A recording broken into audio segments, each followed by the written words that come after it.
Hello everyone. I hope you're tucked in nice and tight. This is Dedushka, which in Russian means grandfather. Today I will be telling you a very famous Russian fairy tale, Vasilisa the Beautiful.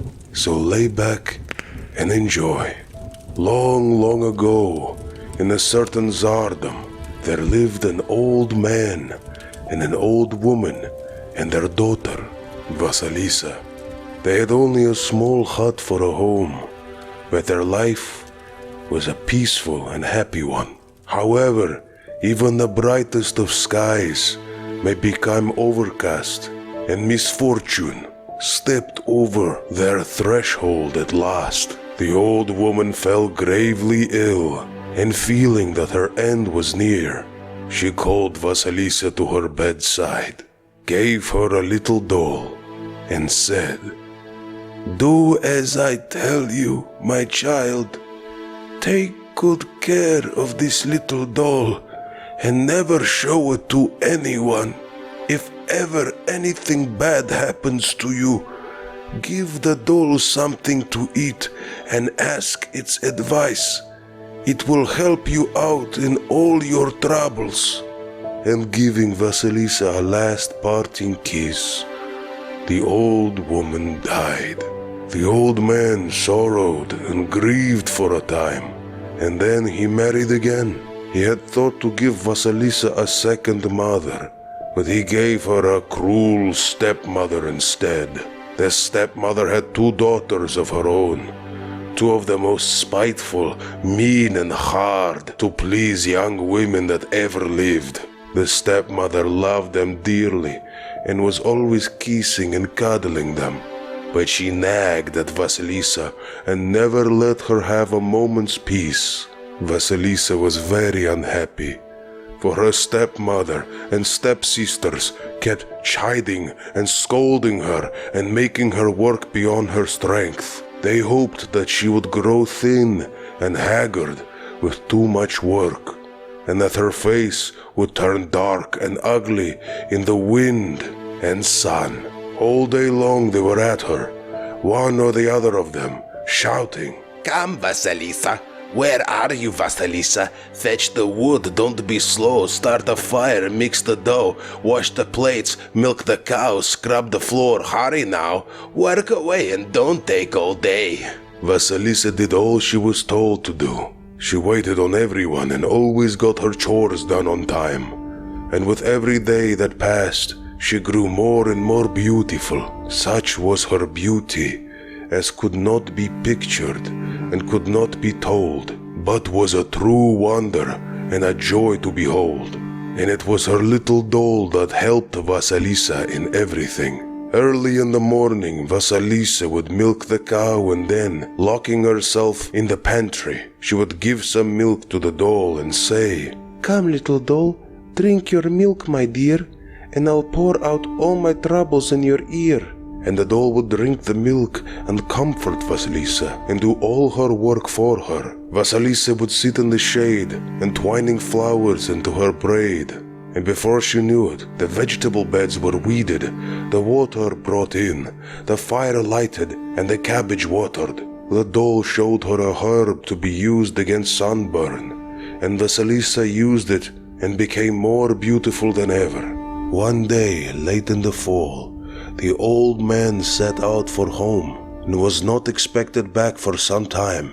The stepmother and the three sisters were left alone. They sat in the hut, and it was dark outside and raining, and the wind was howling. The hut stood at the edge of a dense forest, and in the forest there lived Baba Yaga, a cunning witch and sly, who gobbled people up in the wink of an eye. Now to each of the three sisters the stepmother gave some work to do. The first she set to weaving lace, the second to knitting stockings, and Vasilisa to spinning yarn, then putting out all the lights in the house except for a single splinter of birch that burnt in the corner where the three sisters were working. She went to bed. The splinter crackled and snapped for a time, and then went out. "What are we to do?" cried the stepmother's two daughters. "It is dark in the hut, and we must work. One of us will have to go to Baba Yaga's house to ask for a light." "I'm not going," said the elder of the two. "I am making lace, and my needle is bright enough for me to see by." "I'm not going either," said the second. "I am knitting stockings, and my two needles are bright enough for me to see by." Then both of them shouted, "Vasilisa is the one. She must go for the light. Go to Baba Yaga's house this minute, Vasilisa." They pushed Vasilisa out of the hut, the darkness of the night about her, and the dense forest, and the wild wind. Vasilisa was frightened. She burst into tears, and she took out her little doll from her pocket. "Oh, my dear little doll," she said between sobs. "They're sending me to Baba Yaga's house for a light, and Baba Yaga gobbles people up, bones and all." "Never you mind," the doll replied. "You'll be all right. Nothing bad can happen to you while I'm with you." "Thank you for comforting me, little doll," said Vasilisa, and she set off on her way. About her the forest rose like a wall, and the sky above there was no sign of the bright crescent moon, and not a star shone. Vasilisa walked alone, trembling, and holding the little doll close. All of a sudden, whom should she see but a man on horseback galloping past. He was clad in all white. His horse was white. The horse's harness was of silver and gleamed white in the darkness.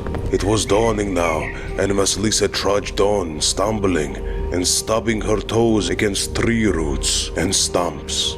Drops of dew glistened on her long plait of hair, and her hands were cold and numb. Suddenly, another horseman came galloping by. He was dressed in red, his horse was red, and the horse's harness was red too. The sun rose. It kissed Vasilisa and warmed her and drained the dew on her hair. Vasilisa never stopped, but walked on for a whole day, and it was getting on towards evening when she came out to a small glade. She looked, and she saw a hut standing there on huge chicken legs. The fence around the hut was made of human bones, and each post was crowned with human skulls, and from the eyes and mouth of the skulls radiated a sickly, bright green light. The gate was no gate, but the bones of a man's legs. The bolts were no bolts, but the bones of a man's arms, and the lock was no lock, but a set of sharp teeth. Vasilisa was horrified and stood stock still. Suddenly, a horseman came riding up. He was dressed in black. His horse was black, and the horse's harness was black too. The horseman galloped up to the gate and vanished as if into thin air. Night descended, and lo, the eyes of the skulls crowning the fence began to glow, and it became as light as if it was day. Vasilisa shook with fear. She could not move her feet, which seemed to have been frozen to the spot, and refused to carry her away from this terrible place. All of a sudden, she felt the earth tremble and rocking beneath her, and there was Baba Yaga, flying up in her mortar, swinging her pestle like a whip and sweeping the tracks away with her broom. She flew up to the gate and sniffed the air and cried out loud, "I smell Russian flesh. Who is there?"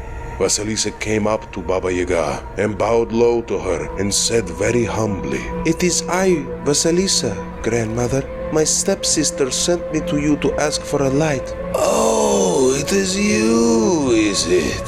Baba Yaga replied, "Your stepmother is a kinswoman of mine. Very well then. Stay with me for a while and work, and then we will see what is to be seen." And she shouted at the top of her voice, Come unlocked my bolt so strong. Come open my gate so wide. The gate swung open. Baba Yaga rode in on her mortar, and Vasilisa walked in behind her. Now at the gate there grew a birch tree, and it made as if to lash Vasilisa with its branches. Do not touch the maid, birch tree. It was I who brought her, said Baba Yaga. They came to the house, and at the door there lay a dog, and it made as if to bite Vasilisa. Do not touch the maid. It was I who brought her, said Baba Yaga. They came inside, and in the passage an old rumbler of a cat met them, and made as if to scratch Vasilisa. Do not touch the maid, you old rumbler of a cat. It was I who brought her, said Baba Yaga. You see, Vasilisa, she added, turning to her, it is not easy to run away from me. My cat will scratch you, my dog will bite you, my birch tree will lash you and put out your eyes, and my gate will not open to let you out. Baba Yaga came into her room, and she stretched out on a bench. Come, black-browed maid, give us something to eat, she cried. And the black-browed maid ran in and began to feed Baba Yaga. She brought her a pot of borscht, and half a cow, 10 jugs of milk, and a roasted sow, 20 chickens and 40 geese, 2 whole pies and an extra piece, cider and mead, and home-brewed ale, beer by the barrel, and kvass by the pail. Baba Yaga ate and drank up everything, but she only gave Vasilisa a chunk of bread. And now, Vasilisa, she said, take this sack of melt and pick it over seed by seed, and mind you take out all the black bits, for if you don't, I shall eat you. And Baba Yaga closed her eyes and began to snore.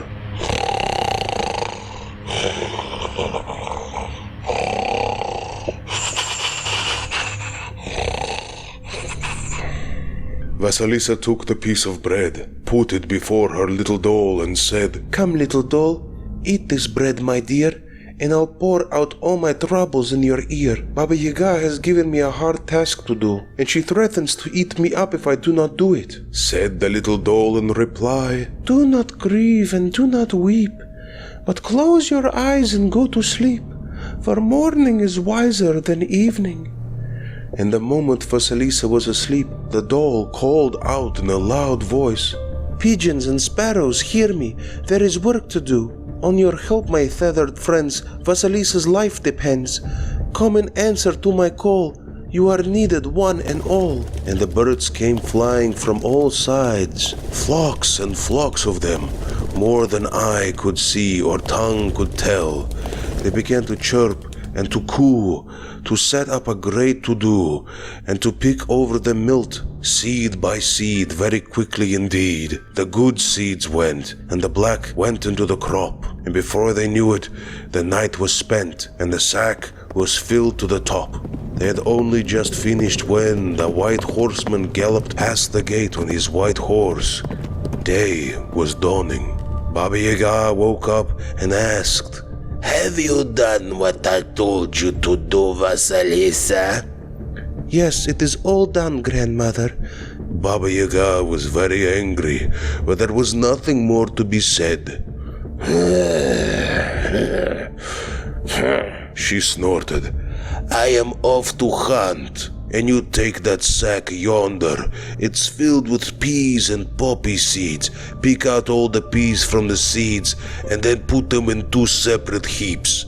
And mind now, if you do not do it, I shall eat you up. Baba Yaga went out into the yard and whistled. The red horseman galloped past, and the sun rose. Baba Yaga got into the mortar and rode out of the yard, swinging her pestle like a whip and sweeping the tracks away with her broom. Vasilisa took a crust of bread and fed her little doll and said, Do take pity on me, little doll, my dear, and help me out." And the doll called out in ringing tones, "Come to me, O mice of the house, the barn and the field, for there is work to be done." and the mice came running, swarms and swarms of them, more than the eye could see or tongue could tell. And before the hour was up, the work was all done. It was getting on towards evening, and the black-browed maid set the table and began to wait for Baba Yaga's return. The black horseman galloped past the gate. Night fell, and the eyes of the skulls crowning the fence began to glow. And now the trees groaned and crackled, the leaves rustled, and Baba Yaga, the cunning witch and sly, who gobbled people up in the blink of an eye, came riding home. Have you done what I told you to do, Vasilisa? "Yes, it is all done, grandmother." Baba Yaga was very angry, but what could she say? Well then, go to bed. I am going to turn in myself in a minute. Vasilisa went behind the stove, and she heard Baba Yaga say, Light the stove, black-browed maid, and make the fire hot. When I wake up, I shall roast Vasilisa.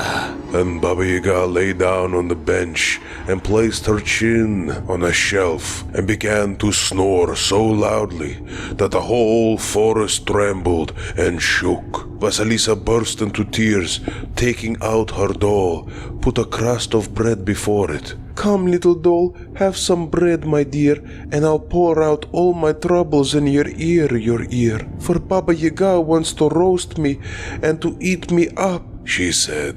And the doll told her what she must do to get out of trouble. Without more ado, Vasilisa rushed to the black-browed maid and bowed to her.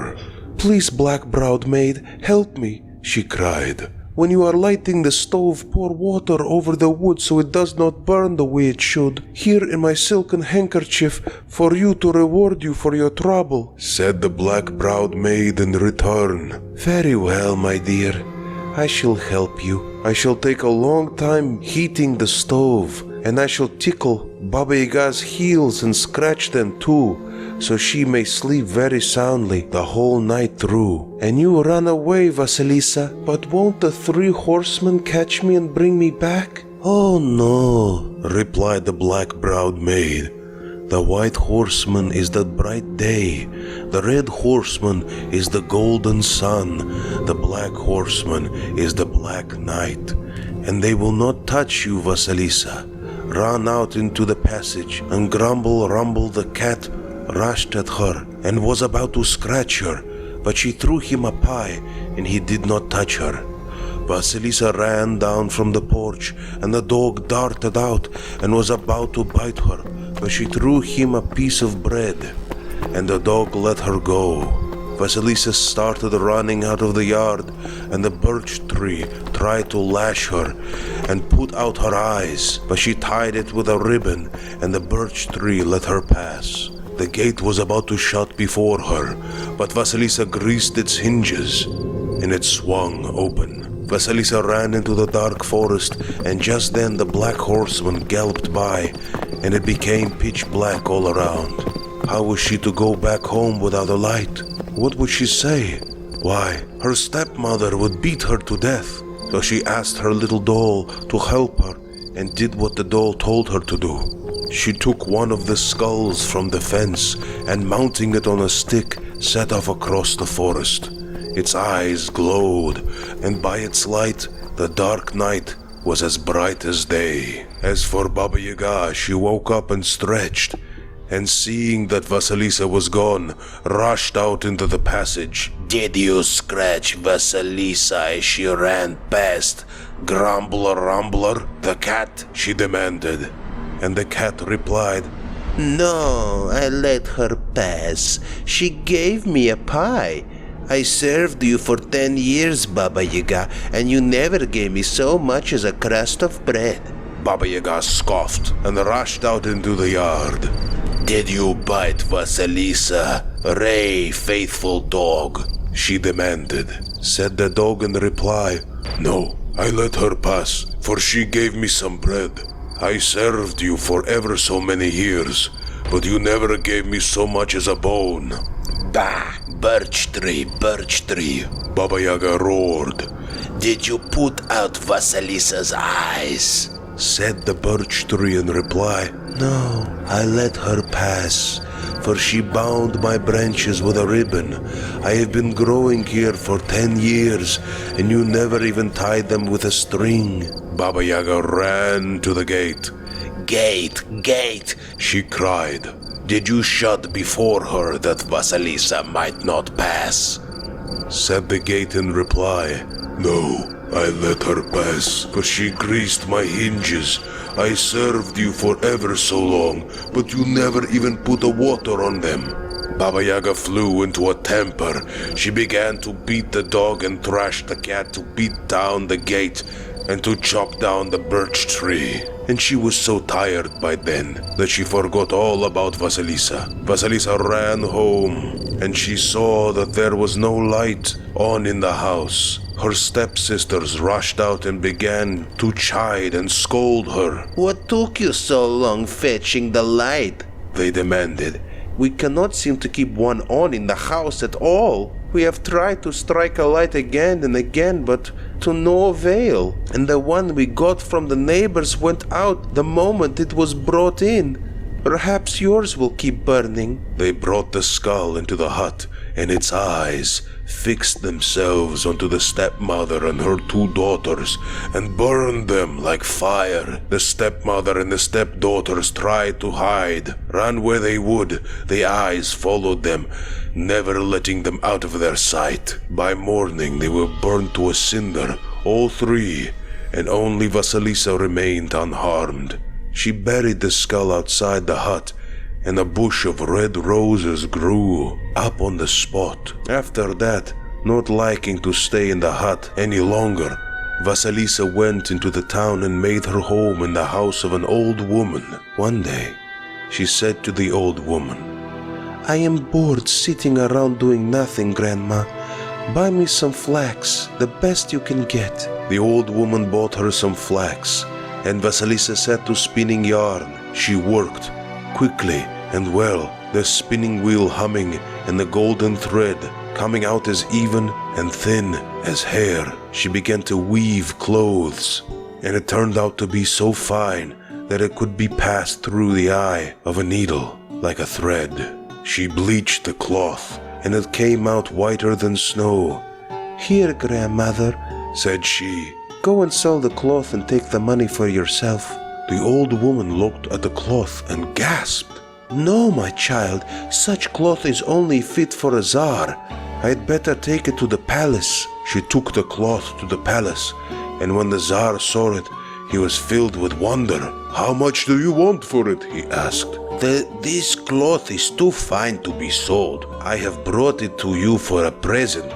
The Tsar thanked the old woman, showered her with gifts, and sent her home. But he could not find anyone to make him a shirt out of the cloth, for the workmanship had to be as fine as the fabric. So he sent for the old woman again and said, "You wove this fine cloth, so you must know how to make a shirt out of it." It was not I that spun the yarn or wove the cloth, Tsar, but a maid named Vasilisa. "Well then, let her make a shirt." The old woman went home, and she told Vasilisa all about it. Vasilisa made 2 shirts, embroidered them with silken threads, studded them with large round pearls, and giving them to the old woman to take to the palace, sat down at the window with a piece of embroidery. By and by, whom should she see but one of the Tsar's servants come running towards her. "The Tsar bids you to come to the palace," said the servant. Vasilisa went to the palace, and seeing her, the Tsar was smitten with her beauty. "I cannot bear to let you go away again. You shall be my wife," he said. He took both her milk-white hands in his and placed her in the seat beside his own. And so Vasilisa and the Tsar were married. And when Vasilisa's father returned soon afterwards, he made his home in the palace with them. Vasilisa took the old woman to live with her too, and as for her little doll, she always carried it about her in her pocket. And thus they live for many a day and wait for us to come and stay. I hope you've enjoyed this story. Now, good night, sweet dreams.